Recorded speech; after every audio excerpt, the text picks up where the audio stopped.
You find the weirdest things in library books. Receipts, shopping lists, old photos. Last Tuesday, I found a list of rules. It was tucked into a battered copy of our town's local history in the chapter about the old Grove Street neighborhood. The paper was yellowed, the handwriting a messy scrawl in pencil. At the top, it read, "Rules for the Grove Street Playground. If you go, you must follow them." I laughed at first. It was obviously some kid's creepypasta, a prank. The playground had been abandoned for 20 years, since a kid supposedly vanished there. The rules were specific. Weird. Rule 1. Never go after sunset. Rule 2. If you hear the swing creak on its own, close your eyes and count to 10. Rule 3. The slide is not for you. Do not touch it.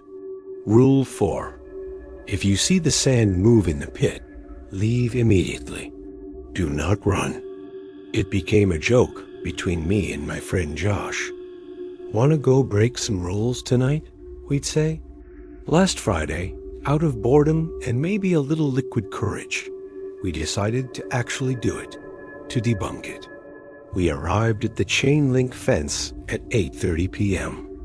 Just as the last of the dusk bled from the sky. The place was a fossil, a rusty jungle gym, a seesaw frozen in time, and that old metal slide, its paint peeled into silvery scars. The sandpit was just a dark patch.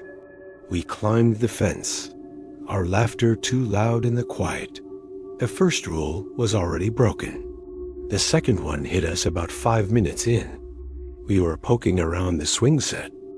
Then, without a breath of wind, the left swing let out a long, high-pitched squeal. It jerked back and forth once, twice, on its own. Josh's smile vanished. The rule flashed in my mind. I squeezed my eyes shut. "Close your eyes," I hissed. "Count." I heard Josh swear, but then go quiet. In the darkness behind my eyelids, I heard it.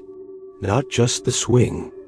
The soft, gritty sound of something heavy being dragged through the sandpit. I counted. 7, 8, 9, 10. I opened my eyes. The swing was still. The dragging sound was gone. But the surface of the sandpit was different. It was perfectly smooth, like it had been leveled by a giant hand. Josh saw it too. All our bravado was gone. "We should go," he whispered. That's when we heard the giggle.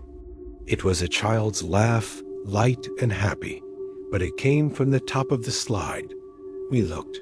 Nothing was there. My heart was a jackhammer. Rule 3. The slide is not for you. We backed toward the fence, our eyes locked on the playground. The giggle came again, closer now, from the base of the slide. Then the sand in the pit began to shift. Not like something was buried in it.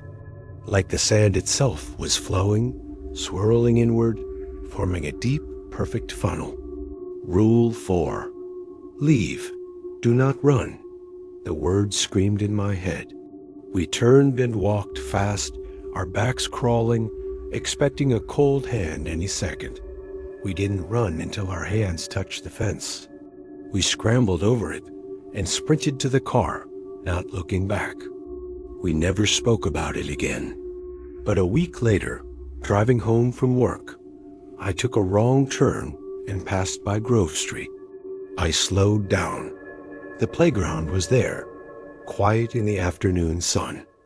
And on the swing, the one that had creaked, something new hung from the chain.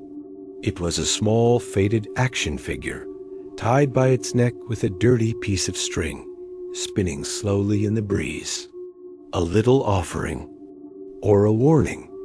I drove away and never went back. But sometimes, late at night, I pull out that crumpled piece of paper from the library book. I read the last rule, the one I didn't notice until we were already leaving. Rule 5, written in the same pencil, but shakier, like the writer's hand was trembling. It just says, "It only needs one of you to stay."